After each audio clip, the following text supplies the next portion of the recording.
அனைவருக்கும் வணக்கம். இன்று உலக மகளிர் தினம். அனைத்து மகளிருக்கும் வாழ்த்துக்களும் வணக்கங்களும்.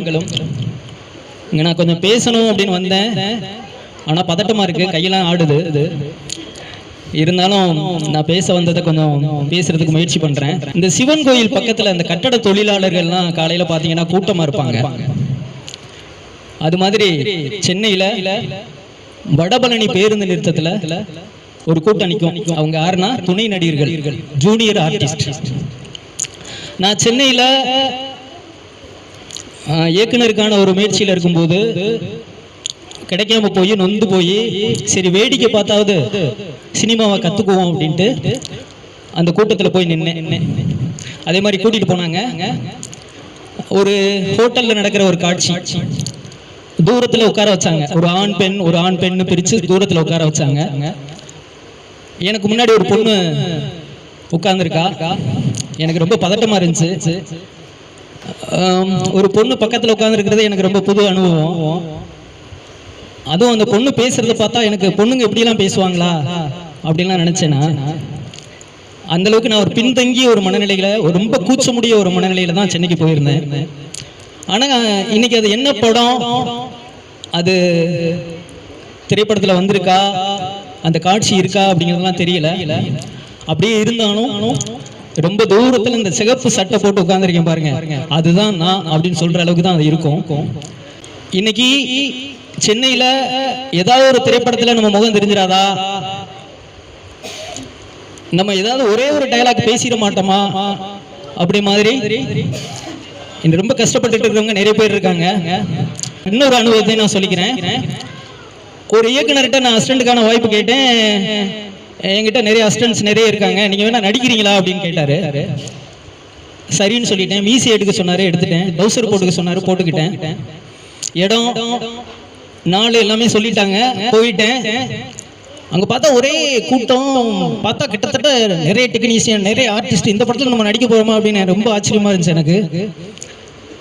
ஆனா அன்னைக்கு முழுதும் வேற வேற காட்சியில் எடுத்துக்கிட்டு இருக்காங்களே தவிர என்னோட காட்சி எடுக்கல. அடுத்த நாள் வர சொன்னாங்க, அடுத்த நாள் போனேன், அடுத்த நாளும் எடுக்கல.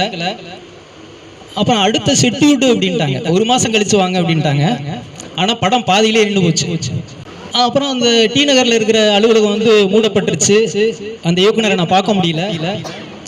ஒரு வருஷம் கழிச்சு பாண்டி பஜார்ல அவரை பார்க்குறேன். ஒரு சின்ன கேரி பையை தூக்கிட்டு எதிரில் நடந்து வந்தாரு. என்ன சார் இப்படி வர்றீங்க அப்படின்னு கேட்கும்போது, முருகன் செலவுக்கு ஏதாவது பணம் வச்சிருக்கீங்களா, செலவுக்கு பணம் இல்லை அப்படின்னு என்கிட்ட கேட்டாரு. ரொம்ப அதிர்ச்சியாக இருந்துச்சு எனக்கு. அதுதான் சினிமா. ரஜினிகாந்த் இன்னைக்கும் நம்ம இந்த வயசுலயும் அவர் சூப்பர் ஸ்டார்னு சொல்லிட்டு இருக்கோம்னா அது காரணம் வந்து அவருக்கு பின்னாடி இருக்கிற உழைப்பு, போராட்டம் அப்படிங்கிறதையும் நான் இங்கே பதிவு பண்ண விரும்புகிறேன். கல் தோன்றி மண் தோன்றி மனிதர்கள் தோன்றி அது குடும்பமாகி சமூகமாகி ஒரு மனிதன் வந்து சாப்பிட்றான், தூங்குறான், உழைக்கிறான் அப்படிங்கிறத தாண்டி அவனுக்கு வந்து ஒரு பொழுதுபோக்கு தேவைப்பட்டுச்சு. அதுதான் கூத்தா, அதுக்கு பிறகு நாடகமா, அதுக்கு பிறகு சினிமாவா அது மாறிச்சு. ஒரு சினிமா ஒரு மனுஷனை என்ன பண்ணும், வெறும் பொழுதுபோக்கு மட்டுமா அப்படின்னா இல்ல. நிறைய மாற்றங்களை, சமூக மாற்றங்களை ஏற்படுத்த சினிமாக்கள் நிறைய வந்திருக்கு. ஒரு மனிதனை சிந்திக்கக்கூடிய சினிமாக்கள் நிறைய வந்திருக்கு. ஒரு ஒடுக்கப்பட்ட சமூகத்தின் வழியை சொல்ற ஒரு படமா பரியேறும் பெருமாளும், ஒரு ஜவுளி கடையில வேலை பார்க்கிற அந்த தொழிலாளருடைய நெருக்கடியை சொல்ற ஒரு படமா அங்காடி தெருவும், இந்த மிக அவசரம்னு ஒரு படம் பார்த்தேன். ஒரு பெண் காவலாளி ஒரு சிறுநீர் கழிப்பதற்கு, ஒரு பாதுகாப்புல இருக்கும்போது சிறுநீர் கழிப்பதற்கு எவ்வளவு சிரமப்படுறாங்க அப்படிங்கிறத அதில் சொல்லியிருப்பாங்க. இப்படி நம்ம சமூகத்துல நமக்கு தெரியாத, நம்ம கண்ணுக்கு தெரியாத எவ்வளவு சிக்கல் பிரச்சனைகளை சினிமா வந்து வெளிக்கொண்டு வந்திருக்கு.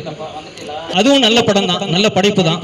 இன்றைய நாள் உங்க எல்லாருக்குமே ஒரு மகிழ்வான நாளா, ஒரு என்ஜாய் பண்ணக்கூடிய ஒரு நாளா அமைய வேண்டுமென ஆண்டவனை வேண்டி நம்ம படத்தை ஆரம்பிக்கலாம். நன்றி, வணக்கம்.